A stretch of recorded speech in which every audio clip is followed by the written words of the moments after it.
Dennis Prager here. Thanks for listening to the Daily Dennis Prager Podcast. To hear the entire 3 hours of my radio show, commercial-free, every single day, become a member of Pragertopia. You'll also get access to 15 years' worth of archives, as well as the daily show prep. Subscribe at Pragertopia.com.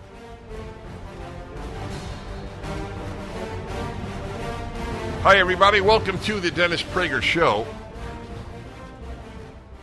It takes a lot to get me down, as you probably know. I am a happy human being, and I have a happy disposition.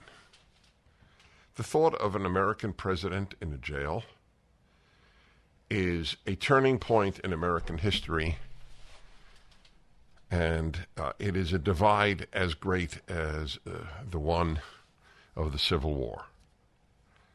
I think the divide is greater because, I know, as bizarre as it sounds, given how evil slavery was, aside from that, Northerners and Southerners shared a lot of values. The left and right share no values. I'd like you to tell me a value that the left and right, I'm not talking about liberals and conservatives, I'm talking about leftists and conservatives. Name a value that they share. So isn't that a good question? So let's see, the values that matter. So the three values of America, as on every coin: in God we trust, e pluribus unum, and liberty. So the left doesn't share a value for any of those. Freedom of speech is an enemy of the left, because if there's free speech, there's no left, or the left is much weaker. E pluribus unum, from many one, is the old melting pot theory, as it was known, a phrase that probably no young person ever even heard of. And that is that whatever our racial, ethnic, religious identity, we're all one, we're all Americans. That is the death knell to the left as well, because if we don't divide Americans by ethnicity and by race, then again, the left has no basis. And in God we trust, well, obviously leftism is the antithesis of Judeo-Christian values. Most leftists have contempt for religious Americans, at least for religious Jews and Christians. They don't have contempt for religious Muslims. And let's see, what else could they possibly share? We share a value on how humanity is in fact either male or female. No, we don't share that value. Do we share a value in meritocracy, where you earn your way to the top? And we don't share that value. Meritocracy is a form of white supremacy, according to the left, which of course is the most racist thing you could say, because it means that if you advance by merit, it will inevitably result in white achievement or greater achievement. So think of it. So whenever I speak, I think, well, that's an essay I should write. Are there any values the left and right share? If you think it is a healthy sign for America that a president is jailed, then we share. I can't think of any values that we share. I would not want Joe Biden in prison, though he certainly has merited it. This is a very bad, very bad moment in American life. It is the rupture the left claims they are not for. Oh, it's the right that's divisive. Oh, my God. The projection is palpable. Yes, that's a good one. Palpable projection.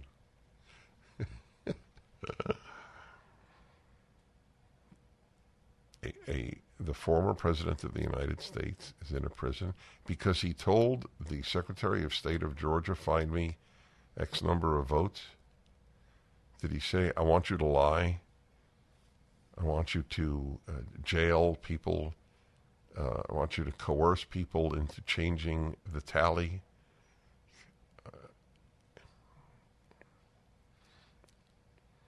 For him to get a fair trial in New York City, Washington, D.C., or Fulton County is as unlikely as any place a black could have gotten a fair trial in the South during the heyday of racism. It is not possible to overstate the damage the left is doing to the United States and wishes to do. They've already crushed every association, American Library Association, where the head is proud to announce she is a lesbian Marxist. Okay? I'm reading a book on the Russian Civil War. Marxism does not exactly resonate as a hopeful ism. It is barbaric. Wherever people have tried to institute Marxism, they have created a barbarity unknown anywhere in the 20th century outside of Nazism. And yet she says she's a Marxist. Lesbian Marxist, to boot.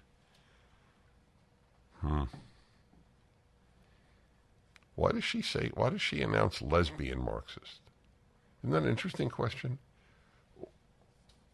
What is the purpose of saying I'm a lesbian Marxist, the head of the American Library Association? Isn't Marxist enough? Do I care if you're a heterosexual or a homosexual Marxist? What difference does it make? But this is the United States as of mid-August of the year 2023.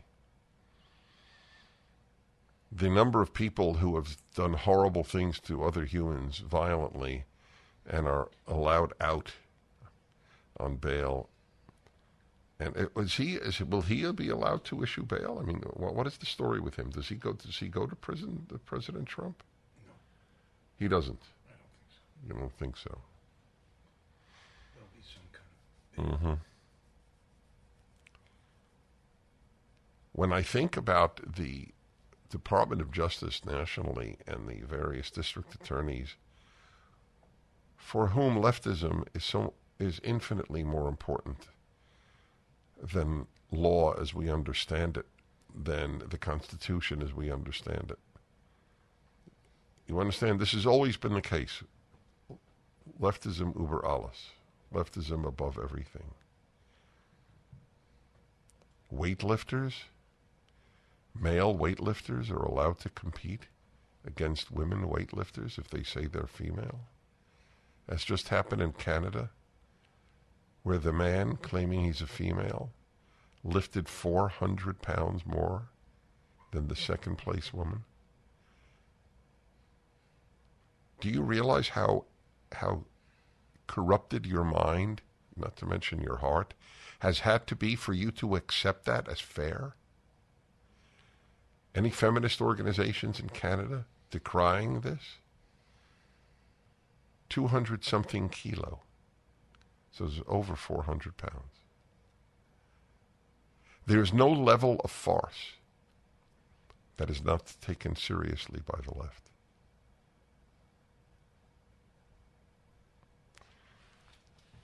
This is our nation, and this is Canada and some other parts of the West, though we are worse off than others. Has it happened? I'm curious. So has Britain ever arrested in modern times a former prime minister? No. Okay, I can't think of any. Has France arrested a former president? Have any of the Scandinavian countries? Has Spain? I wonder, has any Western European country arrested a former president or the head of the opposition? This is what occurs in corrupt, often third world countries. But the New York Times is for it. That's got to teach you something. After all, as the woman, many years ago, about 20 years ago, appointed managing editor, the first woman managing editor of the New York Times, she said, and it was reported the day she was appointed, the New York Times was the Bible, or like the Bible, I don't remember which, in my house. Remember they took it down? Yeah. Isn't that interesting? Why? Were they embarrassed by the comment? They wouldn't be today. Oh, I know, you're right. Wait, Dennis, you're right. I'm now thinking aloud. I know why they took it down. They considered that an insult to the New York Times. That's it. I can't believe it. All these years I didn't realize it. We're like the Bible? Please, you're disgracing our name. Back in a moment. On MyPillow's 20-year anniversary with over 80 million MyPillows sold, Mike Lindell at MyPillow wants to thank each and every one of you by giving you the lowest price in history on their MyPillows. You'll receive a queen-size MyPillow for $19.98. Regular price is $69.98 and just $10 more for a king size. You'll receive deep discounts on all MyPillow products, such as bed sheets, mattress toppers, pet beds, mattresses, My Slippers, and so much more. This is the time to try out some of their other amazing products you had your eyes on. Go to MyPillow.com and click on the radio/podcast square and use promo code Prager to receive this amazing offer on the queen-size MyPillow for $19.98 or call 800-761-6302. This offer comes with a 10-year warranty and a 60-day money-back guarantee. It's time to start getting the quality sleep you deserve. So go to MyPillow.com and use the promo code Prager or call 800-761-6302 today. You, my friend. I call on you, my friend. I call on you. Okay, my friends. Let's go to Dan because I think he doesn't fully agree, and I have affirmative action for calls that disagree. It is the antithesis of the left, which suppresses those who differ. Hi there, Dan, in L.A. Hi. Thank you. Mm-hmm. So, regarding trans athletes, I would agree. However, I wouldn't agree with your position on all trans issues. But the bigger point is about crimes committed by politicians. So it sounds like you'd prefer to have someone who commits arguably crimes not be charged or tried if they're a candidate. Generally speaking, that is my position, that unless the crimes are so egregious that we have to set a precedent we haven't had in 250 years of arresting the leading candidate of the opposition and a former president, that is correct. I think that the crimes have to be so egregious that you're tearing apart the country by jailing your opponent should never be done. That is my position. Well, correct. He's not being jailed unless he's convicted. I understand. Number one. And well, number two, indicting him. Okay. The crimes were egregious. Okay, if you believe that, then clearly there's nothing. And people say, well, what about Biden? What about his corruption? I say, charge him. Okay, so, all right, well, you're consistent. You would like to tear the country apart in both directions. No, I would not. Yes, you do. That's not true. When you, I think allow me to speak. When you jail a president, you tear the country apart. I don't care if the president is a Democratic crook or a Republican crook. That you don't appreciate the price the country pays makes you have a different view. Let me ask you something. You said you don't agree with me on trans issues. Can you name one that you don't agree with me on? You go too far. I agree with you. No, so you said you don't agree with me on trans issues other than sports. Give me an example.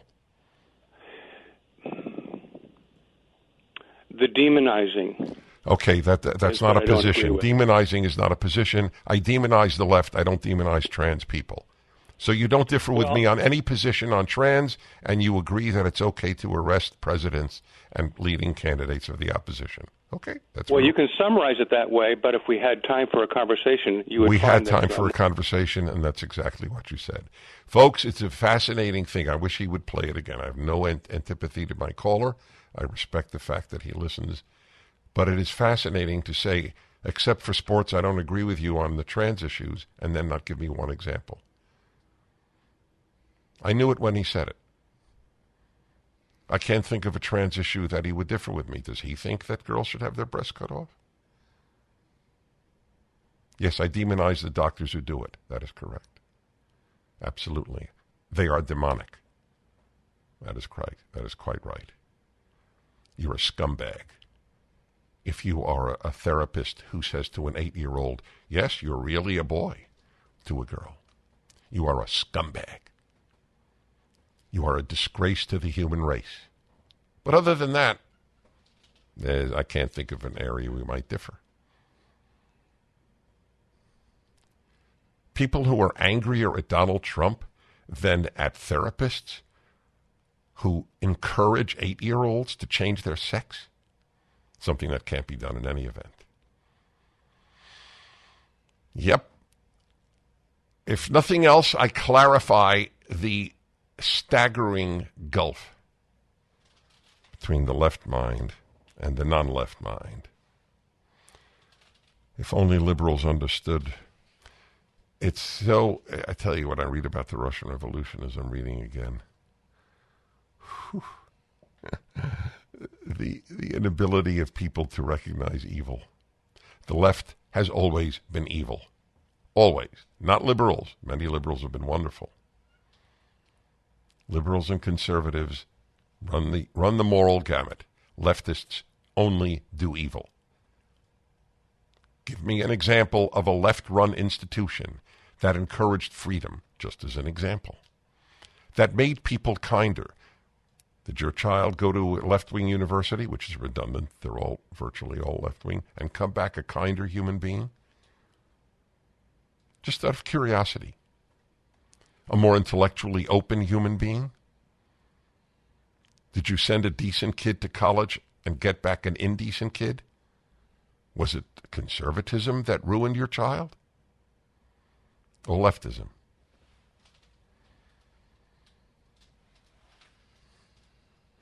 If my producer were not here, I would give you an example of communist atrocities in Russia during the Civil War.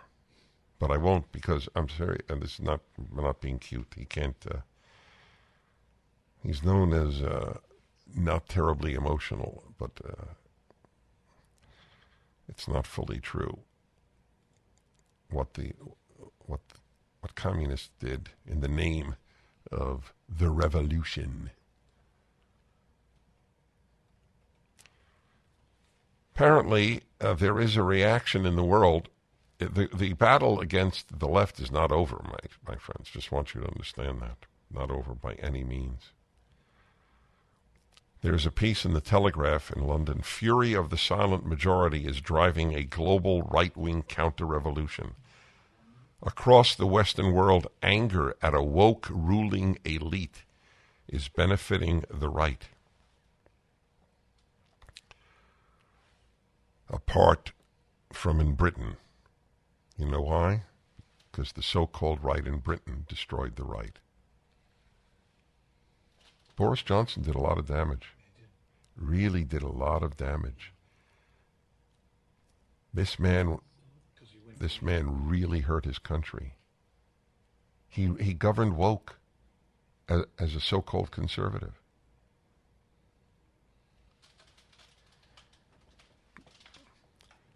These are not happy times. Across the West, the vast majority of voters are fed up with the status quo, furious at the political class, and desperate for alternatives.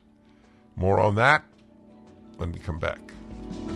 On MyPillow's 20-year anniversary with over 80 million MyPillows sold, Mike Lindell at MyPillow wants to thank each and every one of you by giving you the lowest price in history on their MyPillows. You'll receive a queen-size MyPillow for $19.98. Regular price is $69.98 and just $10 more for a king size. You'll receive deep discounts on all MyPillow products, such as bed sheets, mattress toppers, pet beds, mattresses, My Slippers, and so much more. This is the time to try out some of their other amazing products you had your eyes on. Go to MyPillow.com and click on the radio/podcast square and use promo code Prager to receive this amazing offer on the queen-size MyPillow for $19.98 or call 800-761-6302. This offer comes with a 10-year warranty and a 60-day money-back guarantee. It's time to start getting the quality sleep you deserve. So go to MyPillow.com and use the promo code Prager or call 800-761-6302 today. Okay, so I'm going to read to you from the Telegraph here about what is happening around the world. This is very, very interesting and should give you some hope. The vast majority of voters are fed up with the status quo, furious at the political class, and desperate for alternatives. They believe society to be broken, that the post-industrial economy and globalization generally aren't working for them, and are angry at the vast cultural, social, and technological changes that they feel have been foisted upon them, almost wherever one looks, from New Zealand to the Netherlands. Whoa, New Zealand. Hey. Prime Minister Ardern, who announced that if you don't hear it from the government, it is not true. Every leftist is a totalitarian at heart, whether they're aware of it or not. David Horowitz, who grew up a communist, is a baby, a red diaper baby, as they call it. He has always said this, and he's always been right. Liberals are not totalitarians. They vote for totalitarians. But the left is. If you don't hear it from the government, it is not true. This is what the New Zealand Prime Minister said during COVID. Why doesn't that scare you if you're a liberal? Tell me. Does only Donald Trump scare you if you're a liberal? The left does not scare you? And the truth is, it doesn't scare most liberals because they don't want to know. If you have a liberal, not a left-wing relative, I'll bet half the time if you mention something about the left, they go, really? Ah, come on, that's crazy. Oh, a man said he's a woman and won a weightlifting competition in women's weightlifting? Oh, that's crazy. That's it. They're always dismissed as crazy aberrations. If you don't hear it from the government, it is not true. Unless you hear it from us, it is not the truth. Okay, there you go. What I want to know is what number of New Zealanders, what percentage of the people of New Zealand shuddered when they heard that totalitarian comment. We are the only source of truth. Wow. Imagine if a right-wing leader said that. Almost wherever one looks, from New Zealand to the Netherlands, hundreds of millions no longer feel in control, valued, or even consulted by the self-satisfied ruling class. In the UK, 70% believe the country is moving in the wrong direction. An NBC poll found 74% of Americans saying their country is on the wrong track. Well, I'm surprised it's only 74% since the right believes that we're on the wrong track. And I don't know, it's interesting when the left, liberals might say it. Why would a leftist say we're on the wrong track? Isn't that an interesting question? Why would a leftist say America is on the wrong track? What leftist goal has not been achieved? They would say everything. They would say everything, but that's meaningless. They don't control the universities. They don't control the medical schools. They don't control children's hospitals. They don't think they do. Okay, that answers the question. Because there are still because there are still conservatives, pockets of resistance. Exactly. Well, it must be true because the fear of PragerU videos, folks, you have no idea. The only, I think the New York Times has weighed in. Charles Below, yes. The man who proudly told his son, if I recall correctly, that he has a lot to fear from the average white in America. These people make up stuff. It's unbelievable. Slavery wasn't that bad. That's the PragerU position. Because we put those words in Christopher Columbus's mouth in an animated story. As I pointed out yesterday, if we had Christopher Columbus say slavery is bad, we would be accused of lying because he thought it wasn't bad. So that's what we have him saying. Truth is so foreign to the left that even when you tell it, they somehow figure out a way to distort it.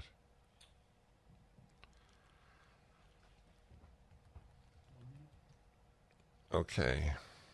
Life expectancy may have peaked. Economic growth has been feeble for years, as have real wages, and so on and so forth.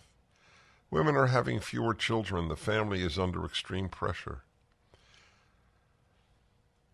Loneliness is exploding as it becomes harder to form and stay in long-term relationships. Secularization has left an unfilled spiritual void across the West that is being met by dysfunctional ideologies and social movements. That's it. That's all you need to know. That's all you need to know. Secularization has left an unfilled spiritual void across the West that is being met by dysfunctional ideologies. That's every leftist ideology is a dysfunctional substitute for Judeo-Christian religions.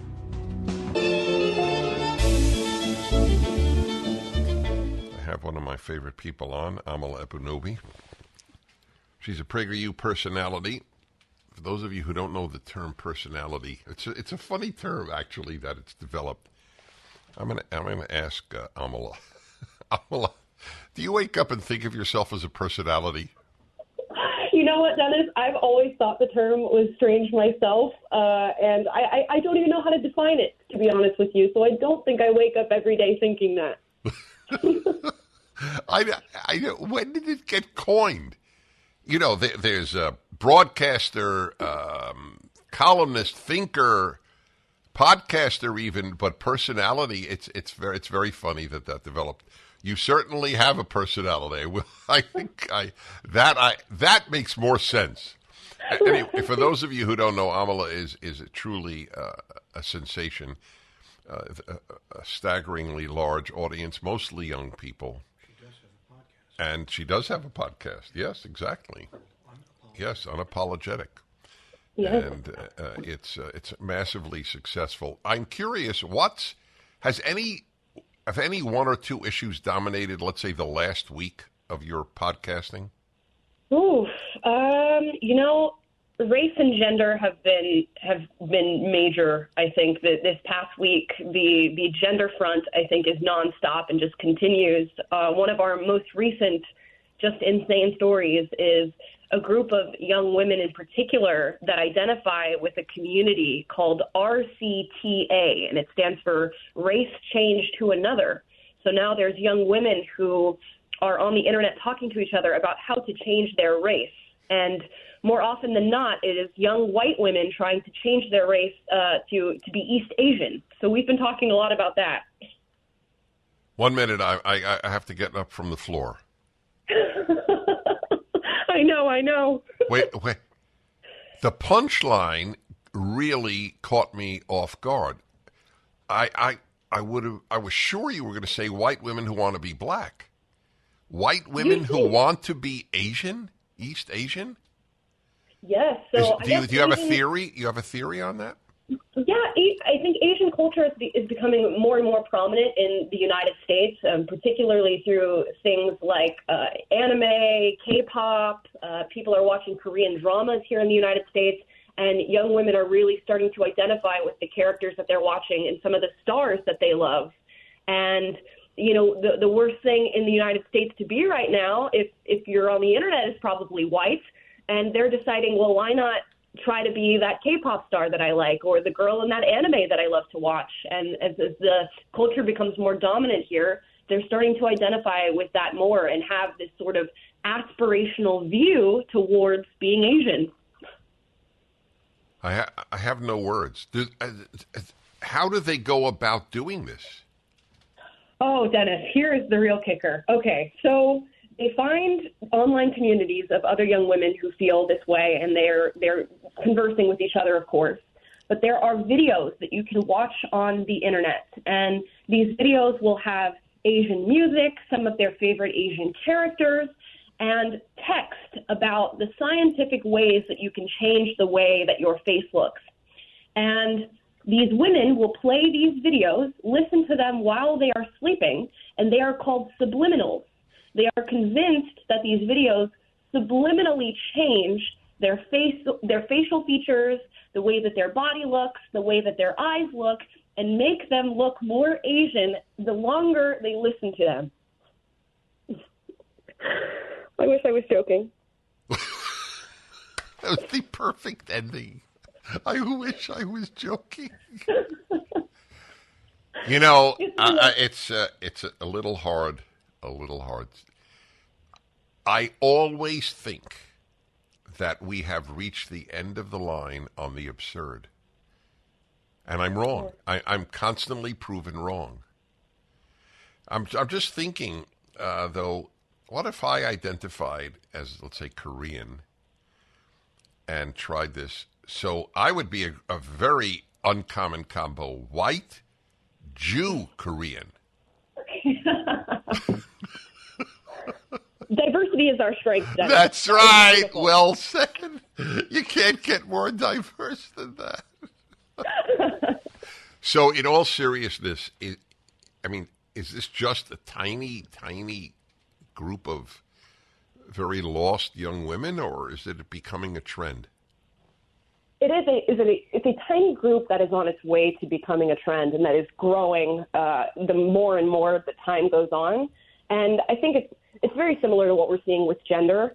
With transgenderism among young people, women and young girls tend to be the most affected by this ideology, and it's because they're going through a really turbulent time in their young adulthood, as we all do. And when you can find a space on the internet that will entertain quite literally any belief that you have about yourself, and you enmesh that with the idea that race is the most important thing about who you are, I think more and more we're going to see people identifying as transracial, or RCTA, as they put it in this community.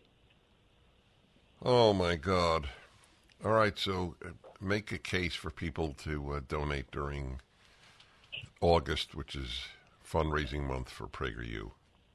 Sure. I mean, I just pointed out some of the major problems that we're having right now as far as thought in this country, and we're in an ongoing identity crisis among young people. That's a big part of my job at PragerU, is reaching out to those who feel disaffected and for lack of a better word, marginalized in where we are currently as a society, and trying to break the chains of left-leaning and woke ideology. And PragerU is constantly having that at the forefront of their mission statement. So that's a good reason. It's just to support the fighters who are working on getting rid of some of these major issues and speaking to disaffected young people. As usual, well said. Amala, you're a joy in my life. Oh, thank you, Dennis. I greatly appreciate it. Thank you. So Amala is an example of what we do to reach out, and it drives people who are hurting this country crazy. August is fundraising month. We chose it simply because my birthday is in the beginning of August.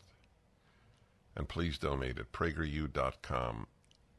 You'll feel good that you've done good. As I always say, there are three types of good people: those who fight, those who help the fighters, and those who do nothing. Helping the fighters is as important as fighting. PragerU.com, 833 PragerU. Back in a moment.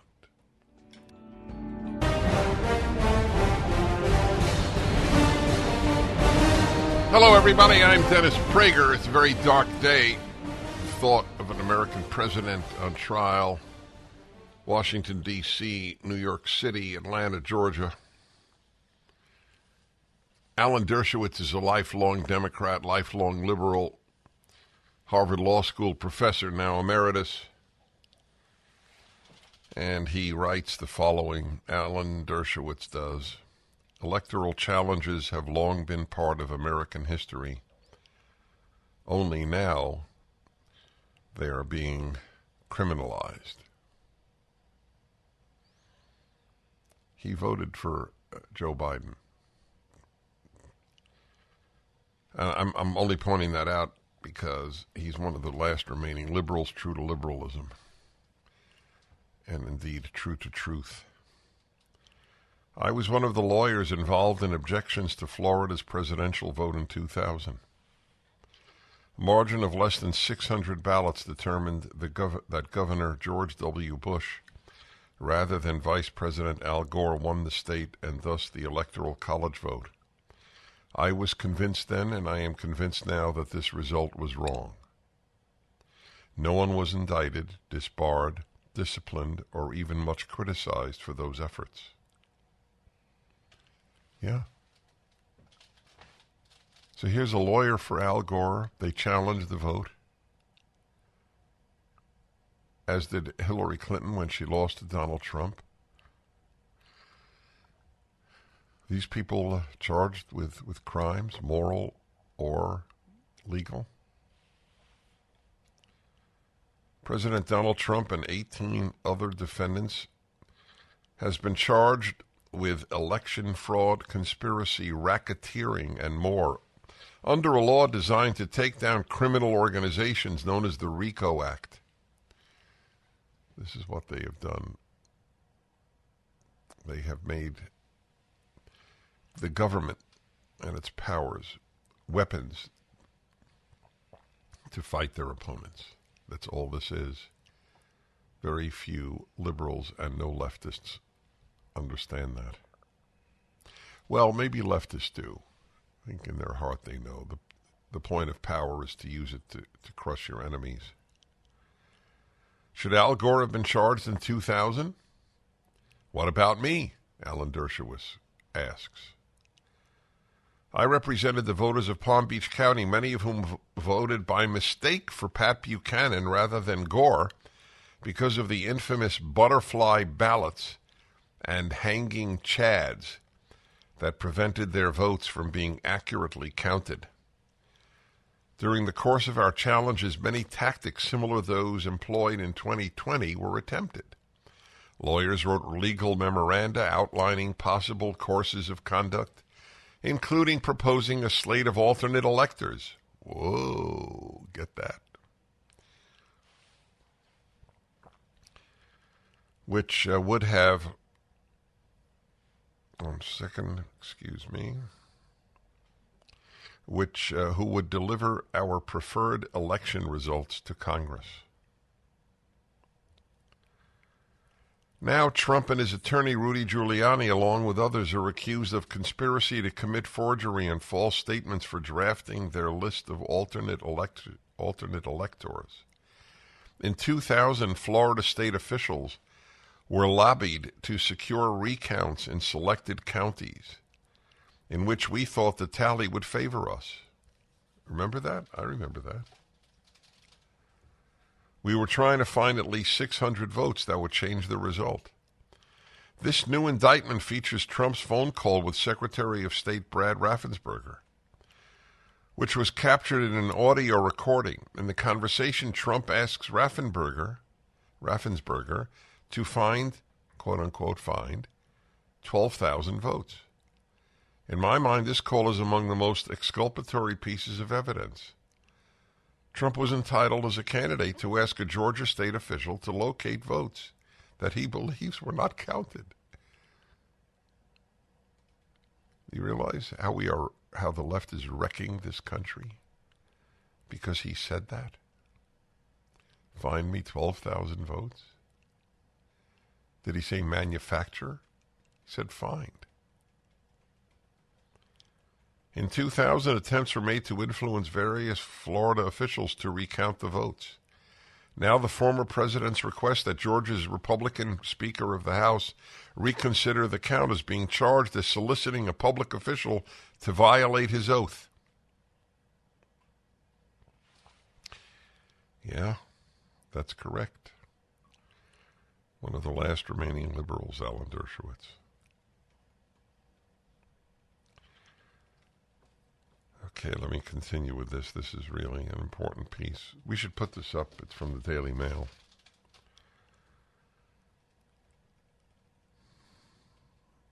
In the end, all those efforts failed when the Supreme Court... He writes here, but if similar behavior was legal in 2000, how could it be illegal in 2023?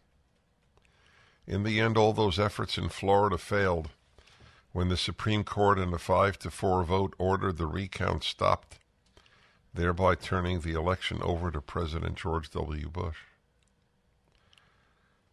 I wrote a book titled Supreme Injustice, condemning the Supreme Court's decision and insisting that the election had been stolen from Gore and improperly handed to the candidate who received fewer votes. The book was a bestseller, featured in front-page reviews in the New York Times and other major publications. Most Americans thought that those challenging the Florida vote had acted in good faith, even though the courts ruled against them. What's different today is that many observers do not believe that Trump and his advisors were sincere when they declared that he had won the election. But that doesn't make what they did a crime. The Georgia indictment hinges on the allegation that Trump was lying in order to corruptly prevent the inauguration of the candidate who won the election fair and square. Conspiracy and RICO violations are specific intent crimes. In order to secure a conviction, prosecutors must prove a personalized agreement to join a criminal activity. That will be an incredibly difficult case to make, especially regarding Trump himself, who, to my knowledge, has never wavered from his belief that the election was stolen. He is wrong, but again, that is not enough to prove him guilty. The First Amendment and general criminal law principles protect the right to be wrong, especially if that right is based on an honest mistake or belief. Many point to the claim that Trump associates allegedly stole voting machine data, but that accusation is hotly contested. The jury will have to assess the credibility of each side. The fundamental truth of this indictment is that if the evidence of specific crimes were compelling, there would be no need to charge under the onerous intent requirements of RICO, the Racketeering Act. The proof is not compelling because those electoral challenges have precedent. Once again, as with the preceding 3 Trump indictments, the law is being stretched to its limits in order to snare a former president. Show me the man and I'll show you the crime is the infamous Soviet-era boast attributed to Joseph Stalin's chief of the secret police. Is this really what our country has become, when prosecutions are rooted in the fickle ground of politics and not the solid rock of justice? Everything will crumble. We're becoming like the Soviet Union. That's what I've been saying for years. That's right. Can you imagine the shell shock that people who escaped the Soviet Union to come to America the free, the land of the free? Imagine what they must think. It's like the story of the angel of death. What is it called? Something in Samara. Are you familiar with that legend? It's a Persian legend where a guy meets the angel of death and he starts galloping away to avoid him. And he goes to another city and the angel of death actually says, "Hey, I'm surprised to see you here." Soviet immigrants to the United States, not all, some are Sovietized themselves, but by and large, that's how they must feel. The angel of totalitarianism has followed me.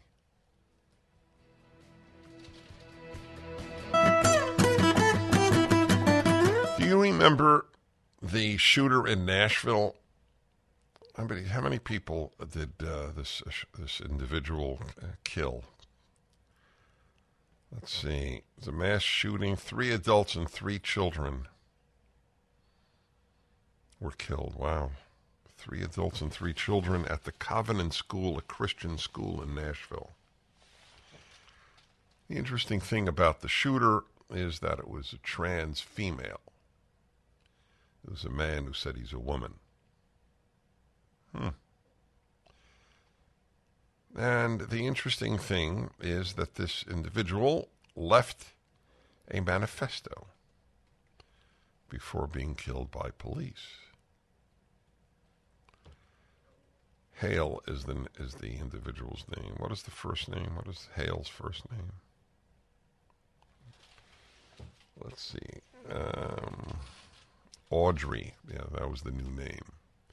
That was the name he took. Audrey Hale. Said that he was a woman. Okay.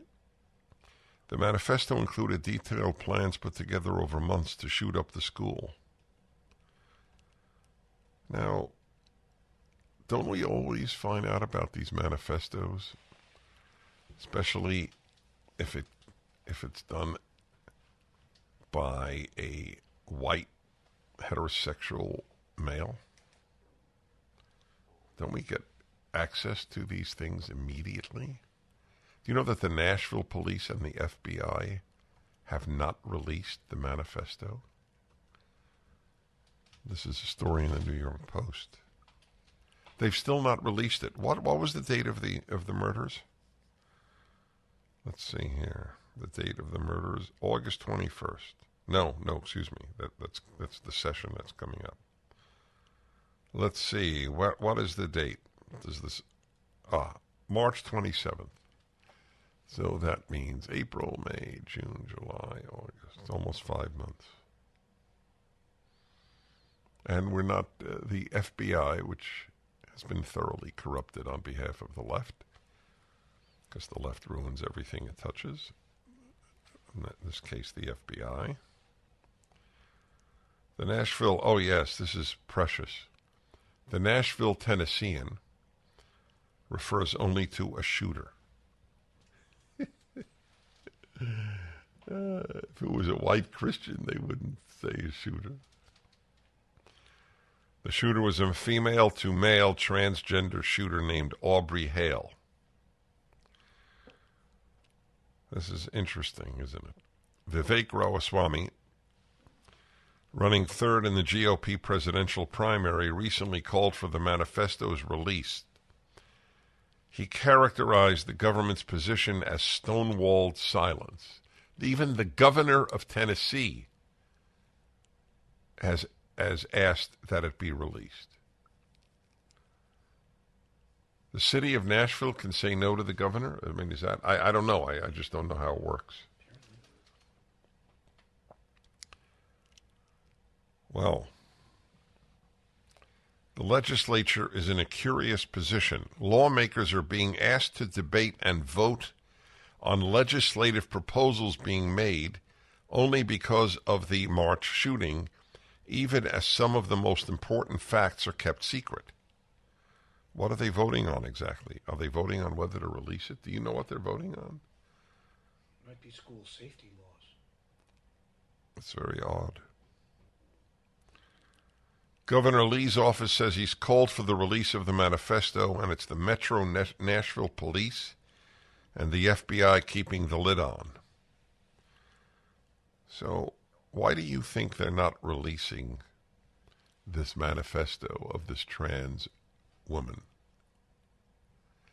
Every one of you knows, because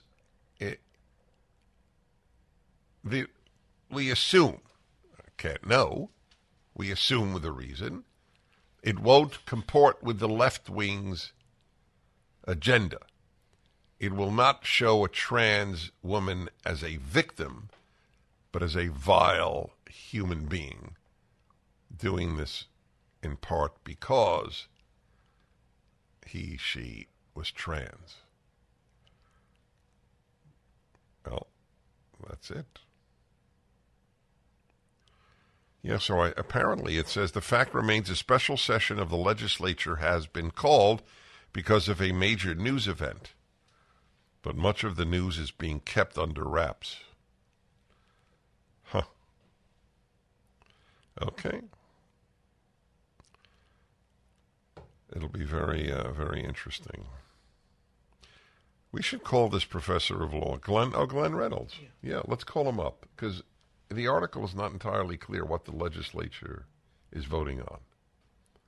And that I'd like to ask him that. This is part of the totalitarian nature of the left. Remember, if you don't hear it from the government, it is not true. And if the government doesn't want you to hear something, they don't want you to hear something because it's good for you not to hear it. That's how it works. Why would they want to show a trans person in a bad light? Of course they wouldn't. It's like the German press rarely notes that the disproportionate amount of violent crime, especially rape, is committed in Germany by immigrants, specifically from the Muslim world. And they don't want people to bear ill will. I understand the ill will issue. I don't understand the lying part. Well, I can't say I don't understand. For the left, such groups as Muslims are only victims, like the trans.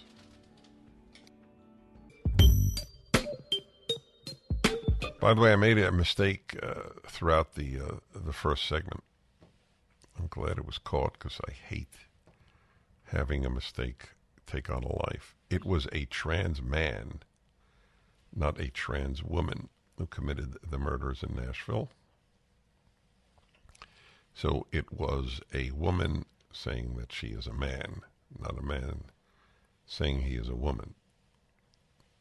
It doesn't change anything, but it is nevertheless a fact that needs to be accurately related.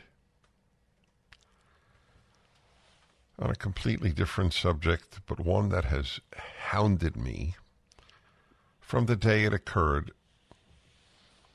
the untold story of the American retreat from Afghanistan.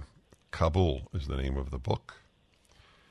James Hasson is one of the two authors. He's a former Army captain, graduate of the U.S. Army Ranger School, and an Afghan veteran or Afghanistan veteran who received the Bronze Star. So, James Hasson, welcome to the Dennis Prager Show. Thank you very much. It's great to be here.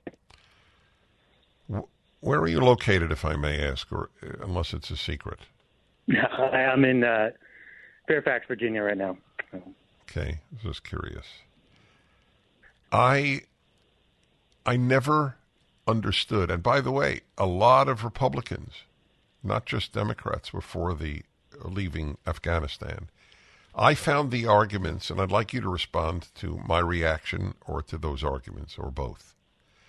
I never understood this argument, well, what are we going to remain there indefinitely? Well, we remained in Germany indefinitely, South Korea indefinitely. I don't quite understand, given the evil to which Afghanistan was inevitably going to descend, why we wouldn't stay there at minimal cost, thank God, to lives. How do you react to that argument? Yeah, I would say there's a whole lot of merit to what you just said, and the nature of warfare in 2021 is very different than it was in 2001. We have arms, unmanned assets. Things are just very, very different.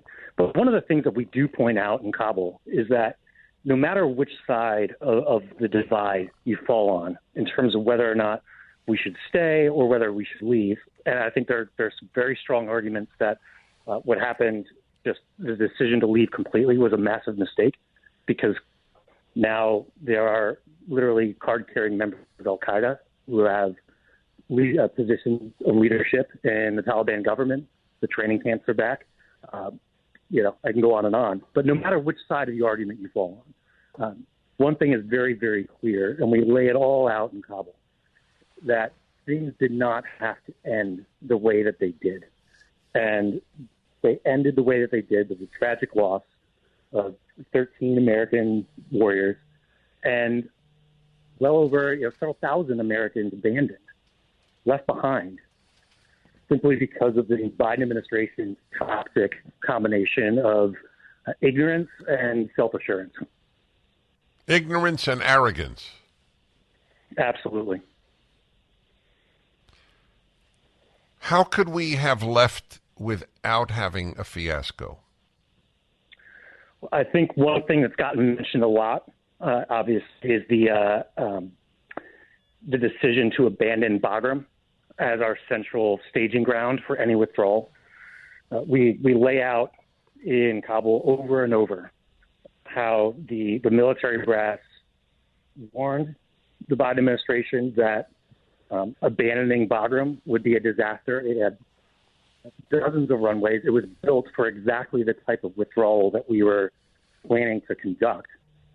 But defending Bagram requires having at least several thousand soldiers present until you decide to fully withdraw. And Joe Biden had no interest in that. He wanted the number under 1,000. So as of August 2021, there were only 600 troops in the country. There were 4 diplomats for every soldier or Marine. And for that reason alone, Bagram had to go and conduct the inevitable evacuation out of a single strip airport in the middle of a dense urban environment. But one thing that people haven't really talked about enough is that, and we reveal this in Kabul, is that the suicide bomber himself, who was captured in a CIA operation in 2019, a man named Abu Rahman al-Aghari, was in prison at a detention facility at Bagram. He was released when we abandoned the airbase, and the Taliban overran it 2 years ago on Tuesday. All right, hold on. I want to hear the rest of that. The book Kabul is up at DennisPrager.com. James Hasson, co-author with Jerry Dunleavy.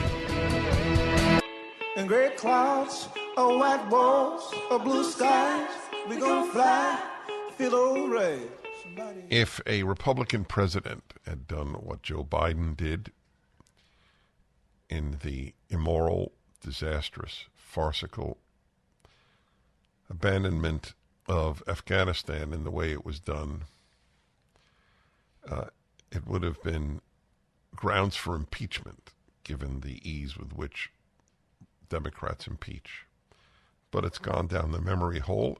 But not anymore, thanks to the book that has just been published by a former Army captain who won the Bronze Star in Afghanistan and is co-author. The Army captain is James Hasson. Co-author is Jerry Dunleavy. The book is Kabul, the untold story of Biden's fiasco and the American warriors who fought to the end. So you were talking about a Taliban suicide bomber, or was it ISIS? What group was he with? ISIS. Yeah. ISIS, correct. ISIS. So what were you saying? I was pointing out is that there's been a lot of talk about the decision to abandon Bagram, but one thing that has been completely omitted from conversation, and that we reveal in Kabul, is that the ISIS suicide bomber himself was captured in the CIA operation in 2019, and he was housed at what was called Parwan Prison at Bagram Air Base. And when Joe Biden decided, and it was Joe Biden's decision, we show that as well in the book, to abandon Bagram, this man was freed when the Taliban took it over. So you can trace the suicide bombing itself directly back to the original sin of abandoning Bagram. But the interesting thing is, you mentioned that the administration has tried to just whitewash this whole withdrawal. And that's absolutely correct. And it's one of the reasons why we wrote this book, is to tell the complete, full story. They have never said the name of the suicide bomber who conducted the attack. His name is Abu Rahman al-Aghari. Because if they do so, inevitably questions will arise, like the ones that we pursued in Kabul, which is, where did this guy come from? How did he escape? What happened? And if you think about it, there's no major terrorist attack in history where we've never identified who the bomber is. And as I point out, there's a reason for that. I'm sitting here, I did not know that. I did not know they didn't even mention his name. Do you have a thought, I'm sure you do, why did Biden, A, evacuate Afghanistan, B, the way he did it? Certainly. One of the things that we do is trace through, briefly but thoroughly, Biden's history in terms of making decisions. As you know, Robert Gates, who was Obama's Secretary of Defense, said that Joe Biden had been on the wrong end of every major foreign policy decision for 40 years.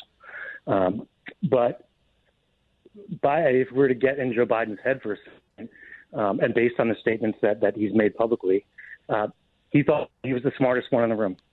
And he pushed Obama to completely abandon Afghanistan in 2014, and he was rebuffed, and he always had a grudge against military leadership for basically winning that argument.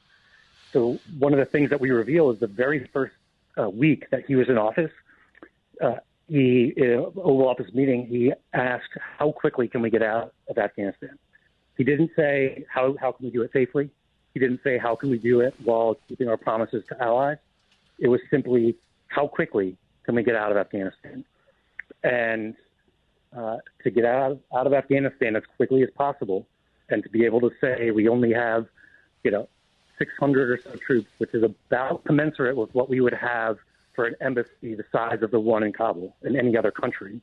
To do that, we had to be out of Bagram, and politics took priority over strategy, and it was the American. Wait. When you say politics took priority, why? Did the American people want him to do this? Why was it politically advantageous? He believed that that's what the American people wanted, or at least to end the wars. You mentioned before that there was some disagreement even on the right, but he wanted to be able to pin his flag as the president that ended the war in Afghanistan. And it's kind of incredible that he originally chose September 11th as our withdrawal or, say surrender date. Well, I have to tell you, before I thank you and really urge people to read your book, Kabul, it's up at DennisPrager.com, Alan. Good. You said something, I didn't want to interrupt you, which I could have self-asphyxiated when I heard that he thinks he's the smartest man in the room.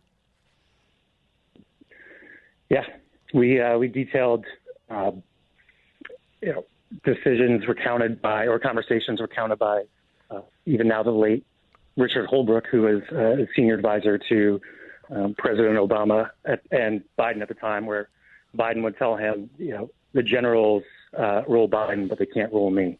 But really quickly before we go, one thing I do want to add about the book and the reason why we wrote Kabul is that we detail, in the words of the Marines and soldiers themselves who were there, exactly what they faced at the gates every day.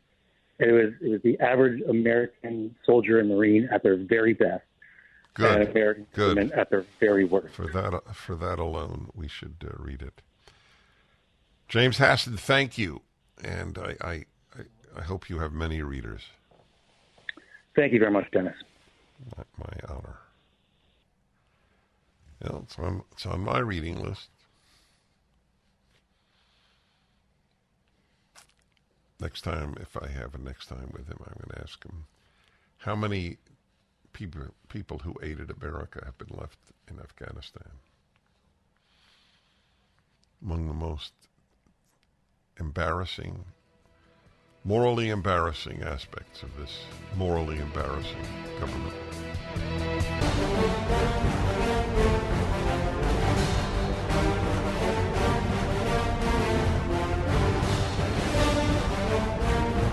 Hello, everybody. I'm Dennis Prager. All of my life, and my guest is going to find this really interesting. When I said all of my life, what I thought about, I, at about the age of 28, debated Betty Friedan. I am sure that my guest has not been interviewed by anyone who debated Betty Friedan. My guest is Carrie Gress, Gress, The End of Woman, How Smashing the Patriarchy Has Destroyed Us.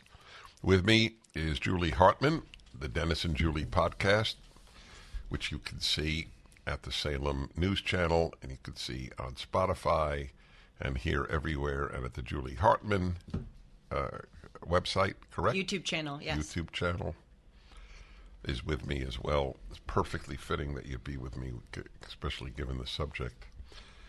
So, am I right, Carrie Gress, that you have not met anybody who actually debated Betty Friedan? Oh, my goodness, I never have, and I'm dying to hear the details. That sounds amazing. Okay, so let me give you just one, because you're the star of this interview. But you will truly love this. In the middle of the debate, it took place in Los Angeles, I would say, in the early 70s.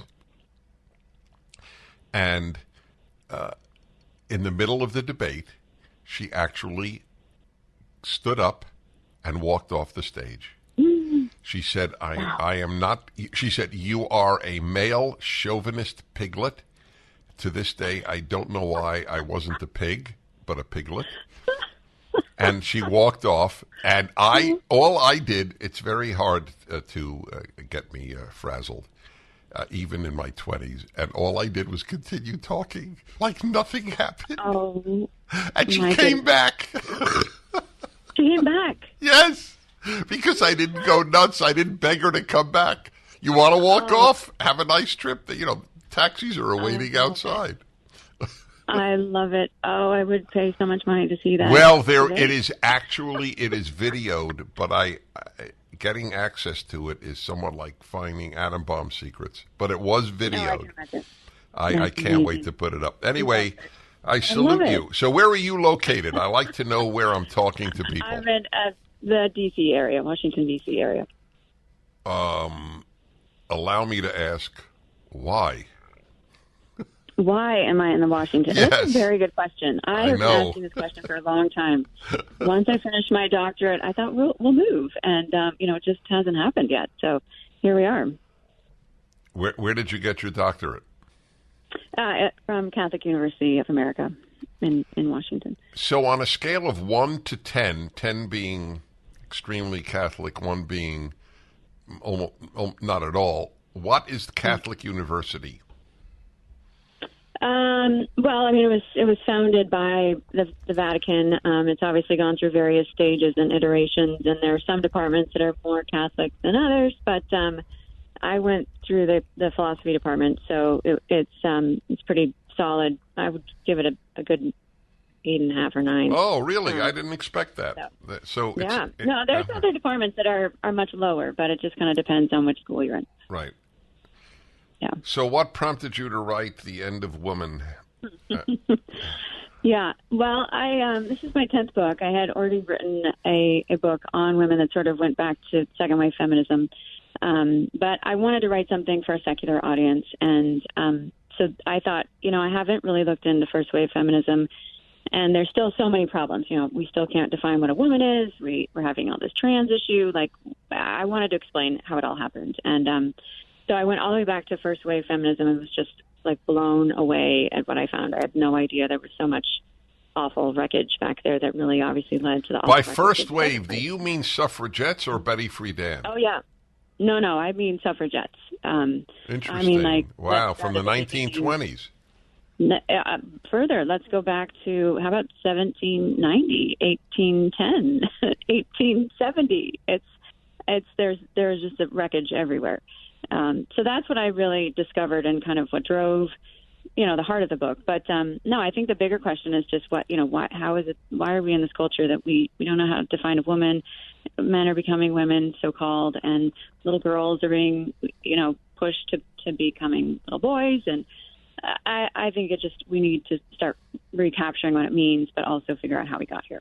So that's really what made me write it. I mean, you really piqued my curiosity. You're telling me that these ideas go back to the 18th century? They do. Yeah, French Revolution was, of course, the significance and how much was torn down. And Mary Wollstonecraft is writing. She's considered the godmother of the movement. And she wrote down a few ideas in her Vindication of the Rights of Women. And then her son-in-law, whom she... Uh-oh. We've lost the connection here, my friends. Looks like she hung up. I'm sure she right now. She hung up. Right. We'll be back. I am so curious. Julie, did you know that it goes back that far? No. But if you read Paul Johnson's Modern Times, you'll see that a lot of the seeds of wokeism go back to the turn of the 20th century. So it doesn't shock me that it goes back further in history than we might think, but that far, that is a bit surprising. Well, when she says French Revolution, it now makes sense. Mm-hmm. We have Dr. Gress back. Yes, okay, so we have you back, which is very nice. Sorry about that. Yeah. So anyway, I was saying Percy Shelley, the poet, was Mary Wollstonecraft's son-in-law, but Mary Wollstonecraft never met him because she died in childbirth delivering Mary Shelley, who wrote Frankenstein. And Percy Shelley really took a lot of Mary's ideas and just ran wild with them. I mean, he was this wild character that was very involved in the occult, hugely into the free love movement, and just thought, I can articulate this vision in the women's revolution in his poetry, and he did. And he rewrote Genesis. This whole idea of you've probably seen the bumper stickers, Eve was framed. That sort of hails back to his ideas. So anyway, he really congealed together these three ideas of what became radical feminism, which were free love, smashing the patriarchy, or kind of restructuring society back then, and then the occult. And those, you see them all in Elizabeth Cady Stanton, Susan B. Anthony, most of the suffragettes. And then, of course, in the 1900s, it switches allegiances and moves much more towards communism and more atheist kind of attitudes, although the occult certainly comes up. Was Betty Friedan, did she claim to be Marxist in her views? No, she never claimed it. And there was this great book I found by a friend of hers that saw her I think it was at USC at one point. He's like, you are using Saul Alinsky's tactics. Like, clearly you are a communist.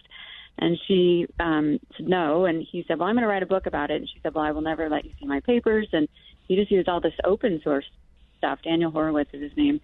And so I was able to use a lot of resources from his book because he just wanted to show that someone after McCarthyism could still be a communist, and thought that this was a great thing to show that she was a communist. And she always just claimed to be, just a housewife, but there's plenty of evidence that she was much more than that. And in fact, was really, all of her ideas were really driven by Engels and this idea that women could only be free if they were in the workforce.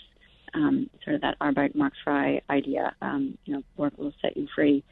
That was really her motivation. And she uses, better than most probably, incredible psychological tools to sort of make women feel like they're victims, and the comfortable concentration camp, what she called the home, and the fear of missing out. Like, she was just incredibly effective in selling women on this idea that, we were going to be happier if we left home and, started seeing our husbands and children as obstacles to our happiness instead of really a source of joy and fulfillment.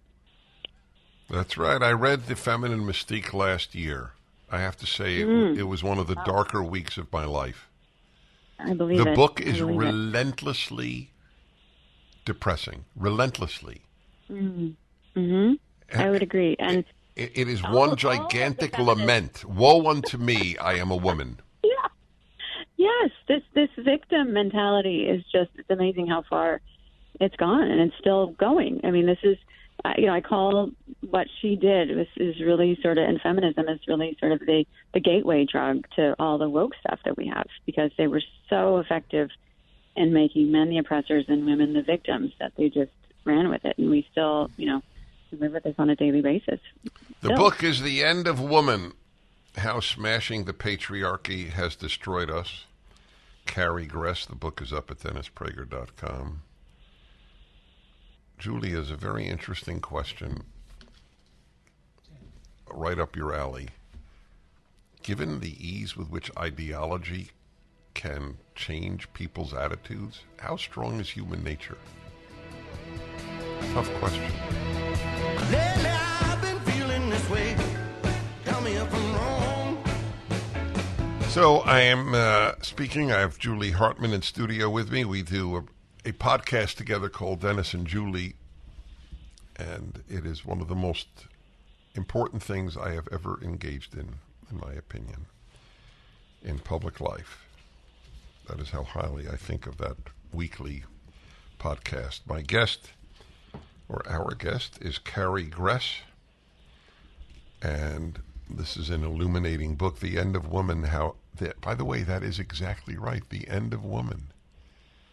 It just occurred to me, you're right, that is exactly what it is. So I was at college and graduate school during the heyday of the stuff when the feminist, didn't shave her legs, for example. Mm-hmm. And all I remember thinking was it came out of nowhere, so to speak. And they really think being a man is a better thing than being a woman. Mm-hmm. The very fact I remember, and I have to admit, and I'm not proud of this, but I'm not ashamed, it's just a fact. I'm a male. I'm not just a man. And when I heard that all these women were saying, oh, we can have sex with no commitment just like men could, I thought, whoa, we men have been waiting for this for 25,000 years. I remember thinking that because I knew it was nonsense. But hey, if they wanted to believe this, who am I to dissuade them? I'm sorry to say this, but I've always chosen to be open with my listeners. So where does this emanate from, the end of woman? Yeah, well, I think you put your finger on it, because part of what we see both in early feminism and, of course, in the second wave that you experienced firsthand is this idea of how do we help women, but not as women. The question really is, how do we help women become more like men? And that seemed to be the answer. I mean, it was really, I think women who were trying to be helpful looked around and saw fertility is really the problem. It makes us vulnerable. It creates all these problems. Like, how do we circumvent this? And so as a result, what happened was just this idealization of the masculine. And so that's where it came from. And like you said, you saw it firsthand. But it's obviously created this very bizarre relationship between men and women, because women, there's also this desire to sort of erase gender. So it's this, we want to be just like you, but we also hate you, and we want you to change and become more like us. So it's this very awkward dynamic that's been created out of it, and that's where we see all the tension that's risen out of it over the last 50 years. What kept you from it? Actually, I grew up in Oregon. I went to the University of Oregon, and I think I just was around so many damaged, drugged out, crazy people that I just saw like this was not a compelling lifestyle to me. I was on,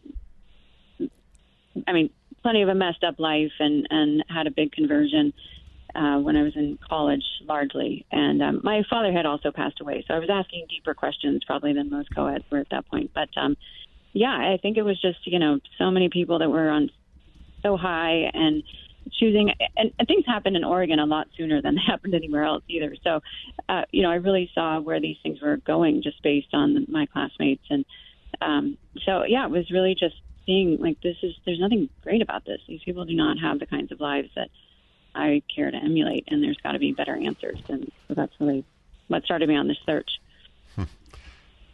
If I said recently in a speech, if leftists had produced happy and good people, I would be a leftist. But they produce almost universally not good and not happy people.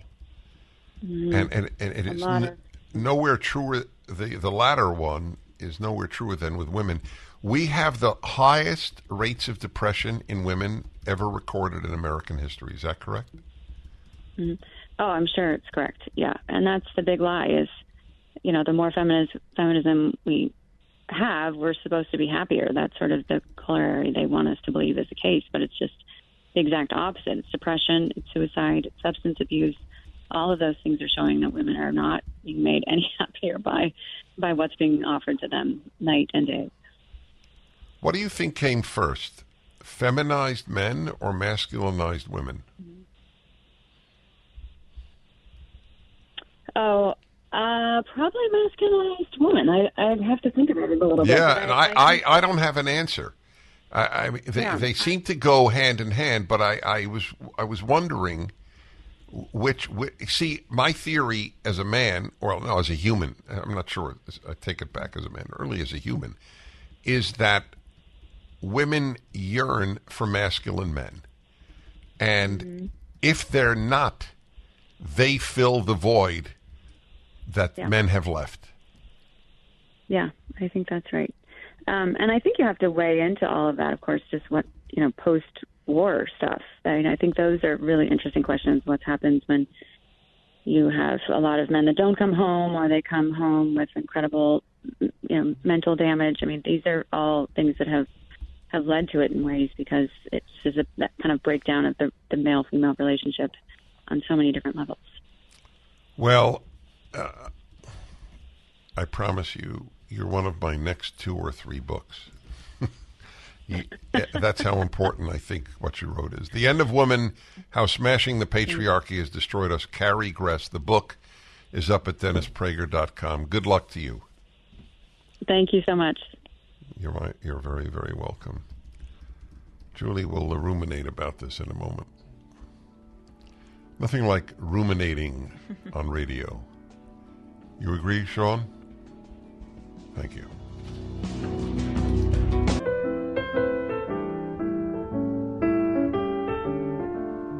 It's a very, very eerie thing what has happened in the last 50 or so years with the feminist movement, and that was the subject of the author I just had on. I really want to read this book, The End of Patriarchy. It's The End of Woman, not The End of Patriarchy. The End of Woman. But I think Patriarchy, yes, in the subtitle. How Smashing the Patriarchy Has Destroyed Us.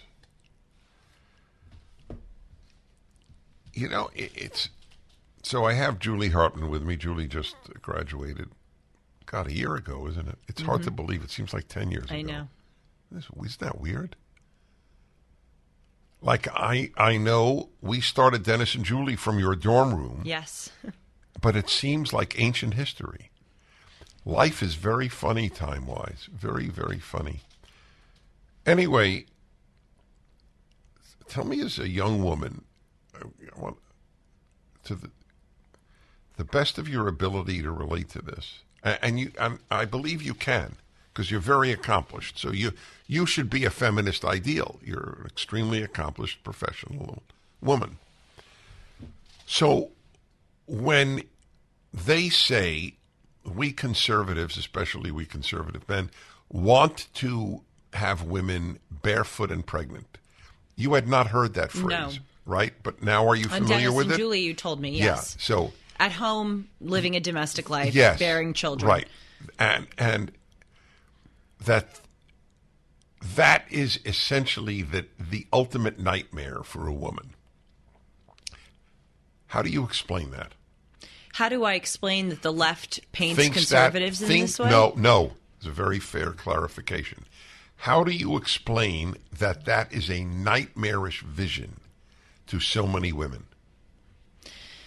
Well, we talk about this a lot on Dennis and Julie, that things like creating a lovely home, getting married, having children, having a religious life, those conventional things are seen as boring.